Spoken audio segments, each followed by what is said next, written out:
So every season, John Schumann goes out and asks the NBA GMs anonymously um, about 50 questions. 50 questions what we got this time. And shout out to John Schumann, because this is something that's really super interesting. And I love to see, the NBA GM survey every year. But that just came out this year, so we're going to take a look at it, some of the results, and talk about them. So the first question was, which team is going to win the NBA championship this year? The 2025 NBA Finals, and 83% of GMs said the Boston Celtics. Number 2 was the Oklahoma City Thunder at 13%. And, I think that makes a lot of sense. The Celtics, they're a very talented roster. They're led by a top 7-ish player in the league, and they've got another borderline top 15 guy. So they've got a borderline superstar because Tatum, there's a debate always about just kind of him being a superstar or if he's just on the outside looking into that. But borderline superstar, an all-NBA guy, and 3 other all-star caliber guys on the starting 5. So all 5 of them can be all-stars, The Boston Celtics are loaded. It makes sense. And then for the Oklahoma City Thunder, they've absolutely jumped the timeline. We saw it last year, right? They expected, maybe the 6 seed. That's going to be an improvement over the 10 seed. But no, they were tied for 1 in the West with Denver. So shout out to OKC. And I understand why they're second. SGA was the majority's MVP pick at 40%, and Luka Doncic is right behind him at 30%. That makes sense. Those are the 2 guys I think will be competing for it. And I had a little segment a little bit ago about how saying it's a 2-guard race between SGA and Luka. And I think with J-Dub and Chet Holmgren probably taking on a bigger offensive load, I think that Luka could ultimately end up winning it because that could lessen SGA's production. And, the stats, the casuals, and I hate to say that, right, because it's voted on by the media, whatever it might be, but they might see Shea's production drop a little bit, and even if he's playing even better on the defensive end, they might see his production drop a little bit and say, hey, we've seen more from you in the past and you didn't win MVP then, so you shouldn't win MVP now. I think that could be an argument made against Shea. Otherwise, I think he absolutely deserves it, but I do believe it's going to go to Luka Doncic. And the next one was, which NBA player would you want to build your franchise around? And the number 1 answer, overwhelmingly, was Victor Wembanyama. And that makes a lot of sense, right? Generational prospects. And I hate using the term generational prospect because we see guys all the time now, it seems like they're the most hype prospect since LeBron James, or in the NFL, best QB prospect since Andrew Luck. And sometimes, that's just not deserved and they don't pan out. And maybe they aren't even that bad, right? But you put this expectation on them that they're going to be elite, and they're not that, and they're just kind of average, and that's okay, but the expectations were so high that they'll always be looked at as a disappointment. But for Wemby, he's absolutely moved up to the generational prospect moniker so far. Luka Doncic was voted as well as the player that coaches have to make the most adjustments for. That makes a lot of sense. This is a guy that can do mostly anything on offense, and really, how much adjustments can you make? Because what if he just makes a shot anyways? That's Luka Doncic's game. So shout out to Luka. Terrorizing game plans everywhere. Jalen Williams of OKC was the number 1 pick to have a breakout season. I could absolutely see that. My pick for MIP was most improved. Yeah, of course it was. My pick for MIP was Cole Anthony. And I'm going to stand by that, but I could absolutely see Jalen Williams having a great 3rd year. I don't know. My thing with him is I just don't know how high the ceiling is because, he has all the physical abilities, super long wingspan, 6'8". But, he averaged 19 last year, and I just don't know how much that's going to improve in offense with SGA and Chet. But I could absolutely see him being a breakout player for sure. Position-wise, the top guy mostly made sense. It was Luka Doncic, Anthony Edwards, Jason Tatum, Giannis, and Jokic, respectively, for their positions at the top. And, that makes sense. But the thing I just want to highlight here is Luka Doncic was on 3 different lists. He was voted on for the best point guard in the NBA, for the best shooting guard, and the best small forward. So we're out here calling Luka a small forward, right? And he just runs the offense so much, I don't know how you can really see that.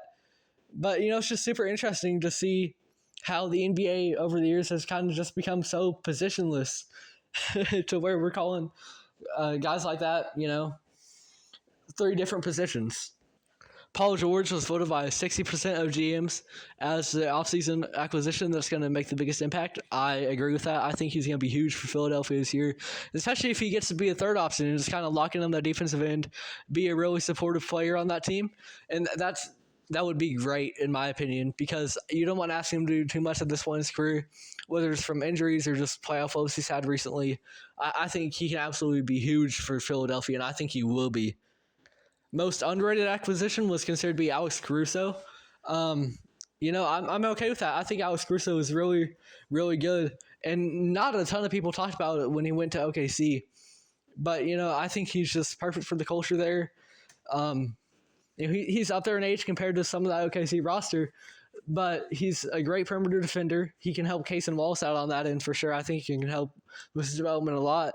And Alex Caruso, I think just having him on the roster, that's going to be able to improve your playoff chances a lot, because this is a guy that should just go at the opposing team's best player as long as they're not too big, Memphis was voted to be the most improved team this upcoming year at 67%. I agree with that. They just dealt with so many injuries last year and Ja being out. And yeah, I think they will absolutely be improved. It's a major, major disappointment if they're not a playoff team. And, when they had Ja, they were the 2 seed for back-to-back years at one point. So if they're not a high seed, I don't know if that would be disappointing at this point, just because the West is so loaded. But they should absolutely make the playoffs, and I wouldn't be surprised if they're a high seed. Most surprising move of the offseason was considered to be Cat to New York. And, I think this just kind of shows how shocking the move was. I think both the New York and Minnesota fan bases were surprised, obviously. But GMs around the league considered it surprising, too. So, it just kind of shows that anything can happen in the NBA. Reed Shepherd is the most kind of highly touted rookie, according to the GMs, because he was voted not just to win Rookie of the Year, but to be the best in 5 years. And I think over in Houston, he's going to have a lot of opportunities for development, so I can absolutely see that. Shout out to Reed Shepherd. Best defensive player in the NBA was voted at 40% to be Victor Wembanyama. And yeah, that makes a lot of sense. Just the things he can do, you got to change your whole offensive game plan for a guy like Wemby. But I think it's surprising that Rudy Gobert, he's tied for second with guys like Bam. But Rudy Gobert was at just 10%, and this is a guy who's won 4 DPOYs, was an anchor of one of the best defenses we've seen in modern history over this last year's Minnesota Timberwolves. But, Rudy's getting up there in age, and he just really doesn't get a lot of respect from whether it's players or coaches. So I understand why Rudy was so low, even if it's a little bit surprising to me. Best perimeter defender in the NBA was Drew Holiday, then Alex Caruso, then Herb Jones, then Lou Dort. So I think Holiday makes a lot of sense at number 1. Marcus Smart got a vote as well, but Holiday was the guy that came in to replace Smart and did even better in that system for the Celtics. So shout out to him. And I think it's very notable that OKC has 2 of those top perimeter defenders now, in Lou Dort and Alex Caruso. So that's going to be a very, very good defensive team, the OKC Thunder. And they were already last year, but adding Alex Caruso just takes that to another level. Best defensive team in the NBA was voted on at 57% to be the Boston Celtics, with Minnesota coming in 2. I disagree with that. I think, the Celtics have a lot of guys that can defend. Their whole starting 5 can be really solid defenders. Even if a guy like Tatum, right, he's so focused on the offensive load, sometimes he isn't the best defender. But they can all defend. But Minnesota had a historically good defense last year, led by a 4-time DPOY. I don't understand why they couldn't at least be a little bit higher than 23% for the best defensive team in the NBA. I think that they should be number 1. But, the GMs are going to vote how they're going to vote. And there's a reason this is anonymous. And I can understand why you would put the Celtics, but I believe it should be Minnesota. I think, you've just got so many guys on that team like Anthony Edwards, Nickeil Alexander-Walker, Rudy. There's just so many.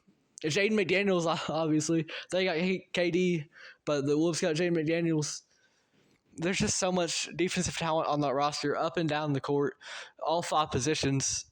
I think that they should very well be the number 1 defense in the league once again, but I can see where you would come from for the Celtics.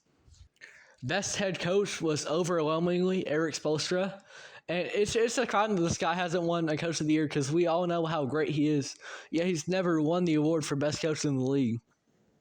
Rick Carlisle was voted as running the best offense in the league, and I understand that. You know, the Patriots had an amazing offense last year, led by Tyrese Halliburton, and he's just such a great playmaker. You know, he can elevate your offense, no doubt, and just run that through him.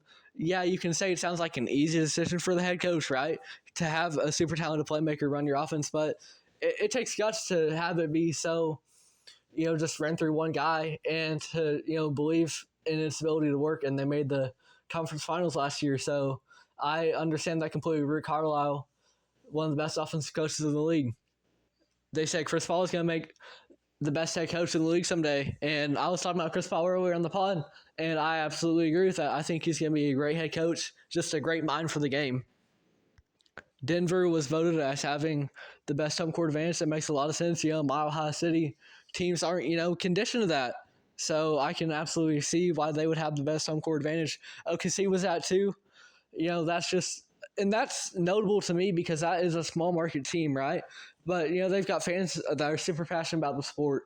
So shout out to OKC too for being a small market team, holding it down for home court advantage. OKC was also voted as having the best young core at 60%, with the Houston Rockets at 20%. Steph Curry was voted as the best leader in the NBA at 33%. Last year was LeBron at 27%. I think that's reasonable. You know, just to see the development from certain guys, and also just how Steph's gonna have to take on a new role as a veteran leader with the loss of Clay. He's gonna have to do even more on that end, and I can see absolutely Steph being one of the best leaders in the NBA. Best basketball IQ was overwhelmingly Jokic and LeBron. Jokic had over 50%. LeBron was on 30% of the time. So 10 coaches said LeBron, and even more said Jokic. It was those guys, and that makes a lot of sense. You know, Jokic is one of the best passers we've ever seen, especially for a big man. And same thing with LeBron. And LeBron's been around the game for so long, he's got an unmatched mind for it. He's always going to make the right decision, especially in clutch time. And sometimes that's to his detriment, right? Sometimes he's got to go get a bucket and he passes out, and Kyle Kuzma misses a wide open three. But great IQ for the game, always makes the right choice, even if it doesn't always work out well. It's not because it's the wrong decision. And the last question that I want to talk about today is going over rule changes and what most needs to change. And that was kind of talking about roster construction, how the new apron makes things more difficult. And you see that already with teams losing people like Cat. You know, it was with that new restrictions that they had to do that, Minnesota did, because Julius is a lot cheaper, right? And Dante DiVincenzo, you can argue that's for the basketball element, but really we kind of know it's, you know, financially they want to get Cat off that huge contract. They want to get that off their team. So I just think those NBA GM servers are always super interesting. Shout out to John for pulling them out, and that is all for today.